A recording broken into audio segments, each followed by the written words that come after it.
Bonjour, chers membres de l'exécutif Leaders en Action et plus particulièrement toi, VP Formation. Alors, voici la deuxième formation dans la série de formations des cadres pour le VP Formation. Créer une réunion dans EasySpeak. Alors, ce qu'on va voir ici très simple, c'est comment créer une réunion et de remplir les informations nécessaires pour ce faire. Alors bien sûr, première chose à faire, c'est de vous connecter à EasySpeak. Vous êtes connecté à EasySpeak.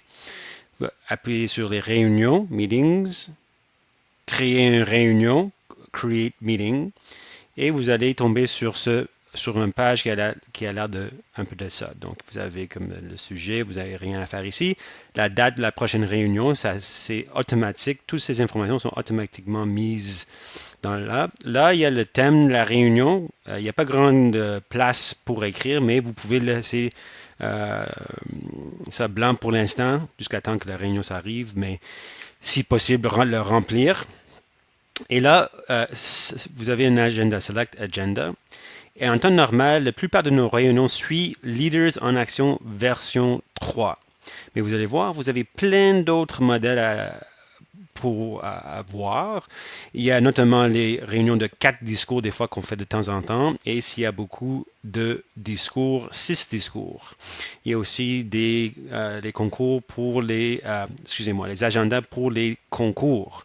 Donc, mais en temps normal, vous allez cliquer sur Leaders en Action version 3 et vous pouvez rentrer des informations, vous pouvez mettre des images, des tableaux, des liens, etc. Toutes sortes d'informations qui vont apparaître dans l'agenda pour donner un peu plus de piquant, si vous voulez, aux réunions. Après ça, vous allez cliquer sur Submit.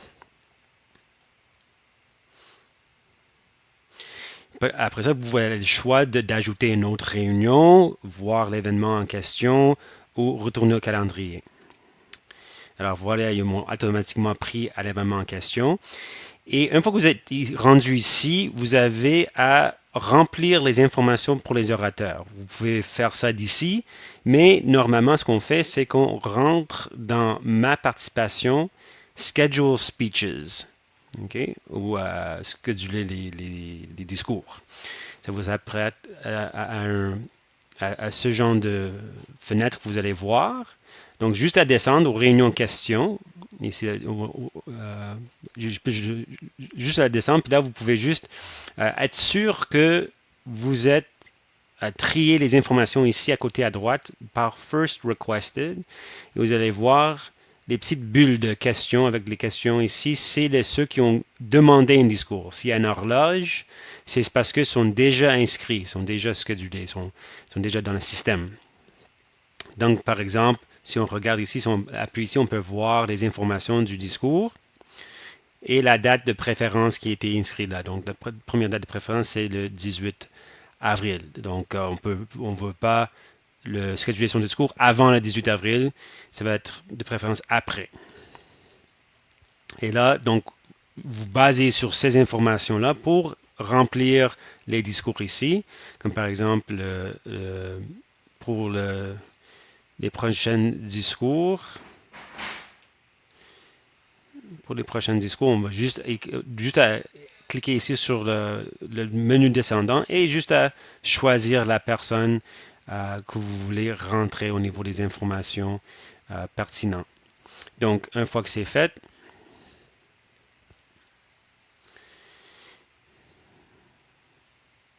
vous allez voir, ça va rafraîchir l'affaire. Donc, on est allé au 18, celui-là c'était le 18. On peut cliquer sur Email. Une fois que vous avez rempli toutes les informations, envoyer le troisième courriel pour confirmer le tout. Okay, envoyez-moi 3 courriels, ça va confirmer le tout. Et si vous appuyez sur le troisième email, vous allez voir, c'était envoyé et c'est fini. Donc voilà comment créer une réunion et aussi mettre les discours dans EasySpeak. Si vous avez des questions, veuillez s'il vous plaît communiquer avec les autres membres de l'exécutif et je vous invite à regarder les autres vidéos de formation des cadres sur le site YouTube. Je vous souhaite une excellente journée.